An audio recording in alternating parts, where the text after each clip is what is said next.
Hey guys, it's Patrick from the Rendezvous Point, and I want to do a quick review of the Epson Runsense SF810 or 810. This is a GPS running watch that is from Epson, the printer, computer manufacturer, and it was provided to me by the Epson marketing department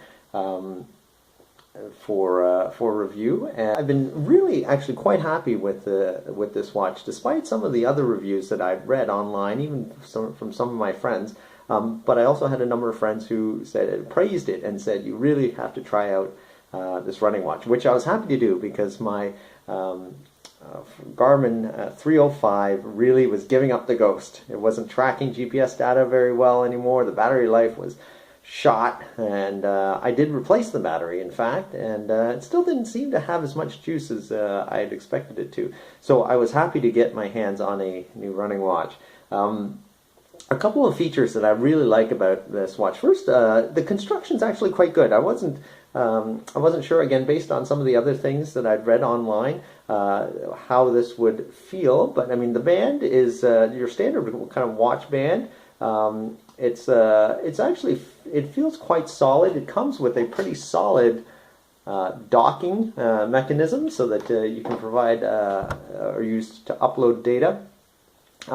The 4 buttons, really easy to use. I'm actually glad that it's not a touch screen. I am always concerned, especially in my winter running, if I had a touch screen watch, what that would do. It has a built-in optical heart rate monitor, and so that is nice, not to have to wear the chest strap.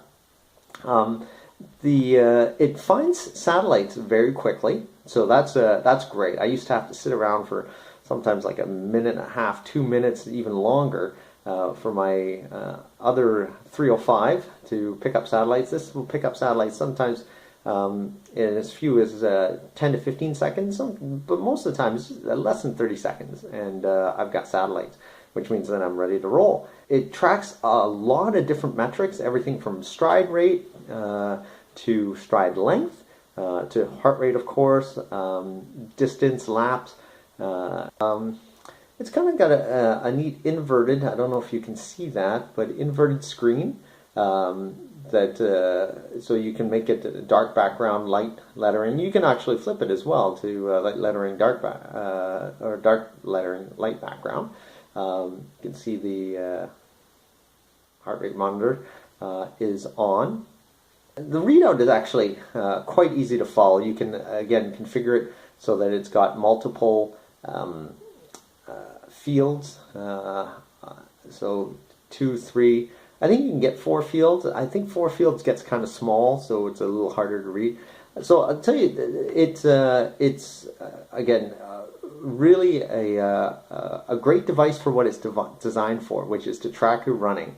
I found it to be almost spot on in terms of the GPS data and the distances. I mean, it just hits those kilometers, I think, as accurately as any watch that I've worn.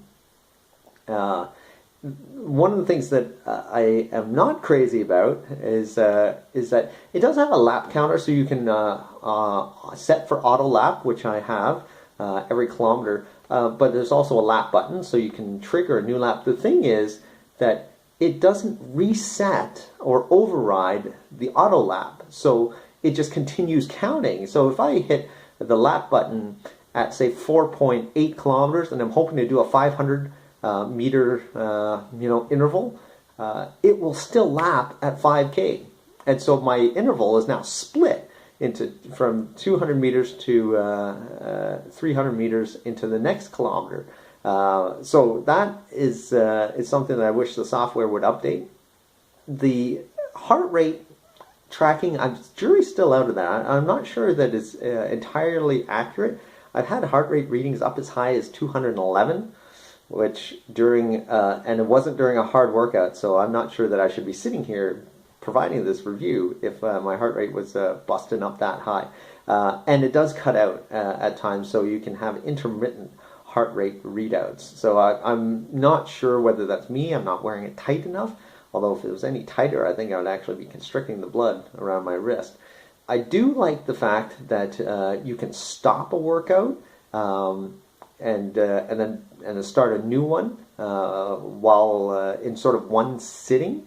That was something that I couldn't do on my 305. It would just continuously go with the same workout, even if you stopped it and started it at some other point in the day. The one thing that I did notice, which was funny, was that when I stopped one workout and traveled some distance by car and then resumed the workout, it included that distance and when it uploaded to Strava. So within the Runsense software, it showed an accurate reading of what I actually was covering in my workout. But when it uploaded to Strava, then Strava said, "Oh no, well you traveled like an extra 12 kilometers at, you know, whatever, 125 per kilometer." So it was crazy and all skewed. But all in all, I have to say that I'm actually quite happy with the Epson Runsense. The battery life seems to be phenomenal. I haven't even come close to draining it at this point. And now I shut it off in between runs. I don't wear it as a day-to-day watch. I could. I'm hoping to use this come 100-miler this fall, and we'll see how it goes. But I find the data easy to upload. All in all, a really, really great watch. And I'd say if you're looking for something new in terms of a GPS running watch, give Epson a go. You know, they may not be the biggest name on the running market, but you never know what happens. Mem wears it. So thanks for watching. If you want to read up more, check out the blog at rendezvous.blogspot.com. Thanks.